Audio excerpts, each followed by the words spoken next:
काय नाही बाबा इथे फुकट चहा भेटते म्हणून बसलो. चहा भेटते का? हे बघा, फुकट चहा भेटते का? कोण म्हणलं?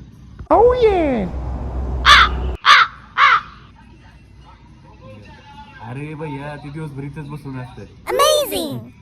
का? अहो ते ना कुणी आलं गेलं ना त्याला म्हणतात चहा सांगा, दिवसभर फुकट चहा.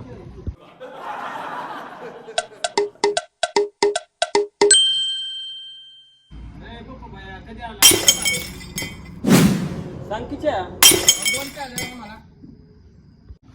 हा देतो. बघितलं हे असते.